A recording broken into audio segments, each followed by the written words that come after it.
Can we have VFib, precordial thump? On December 27, 2008, 52-year-old police officer Ken Kirby was putting away Christmas decorations when he experienced severe chest and arm pain. His wife Tina called 911, and Ken was rushed to Oconee Medical Center in Seneca, South Carolina. Emergency room physician Edwin Leap was waiting with his team. Kirby, can you hear me? As Ken was being treated for pain, he had a massive heart attack. He has heart rhythms that are inconsistent with life.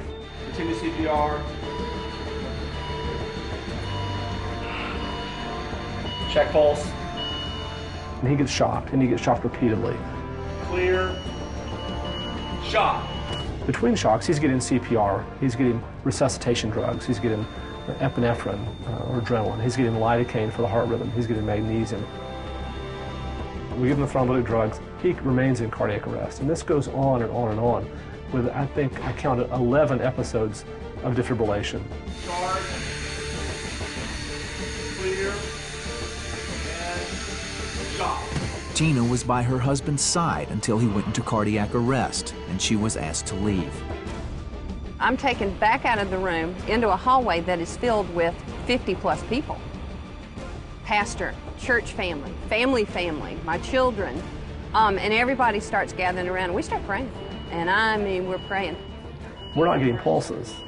And so in the process of this, this looks grim. People don't survive heart attacks with this prolonged resuscitation because he's not getting oxygen to his heart, he's not getting adequate oxygen to his brain, he's not getting adequate oxygen to his kidneys. Dr. Leap told Tina that Ken probably wouldn't survive. Tina was devastated by the news, especially since she and Ken had been arguing for days. And I'm looking at Dr. Leap, and I'm looking at my pastor, who is right there with me, and I'm going, okay, how do I tell him I'm sorry now? I don't get to take any of that back. He's gone. And I'm begging and I'm pleading. And I'm looking in the face of my two children thinking, okay, they've just lost their daddy. You know, nothing will ever be the same.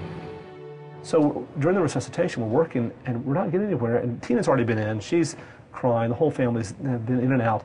And I look around the staff and I said, we just need to pray about this. Now, there was no moment when we all dropped to our knees. There was no moment when we stopped doing anything. But I know in my heart that they did. Because there's some great folks in that room, and they did. They may have whispered one prayer, they may have been praying the whole time. I did. I don't know. I don't know what they did. I know I prayed, but we just continued to work. Continue CPR. Over 45 minutes passed, and Ken still didn't have a pulse. Then finally, I've got a pulse. He has a pulse. We go back in, and we take the bedside ultrasound and look, and he has some cardiac activity. He's got a little squeeze there, a little pump.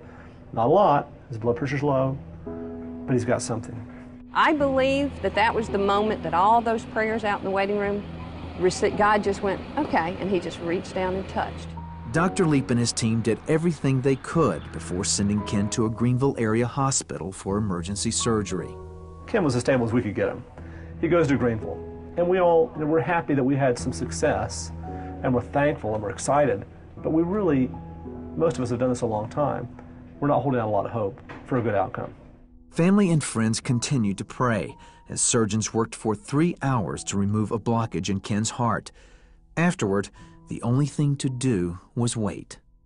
Then, I remember waking up in a different hospital, actually a day and a half later, with my wife and both my kids coming into the room, and I just looked at them and said, hey, and not realizing what I had been through completely at that time.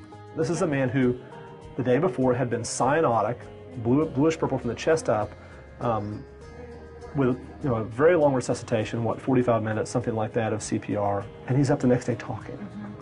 It's incredible. It's an incredible story. Ken was released from the hospital in only 9 days and returned to duty much faster than expected.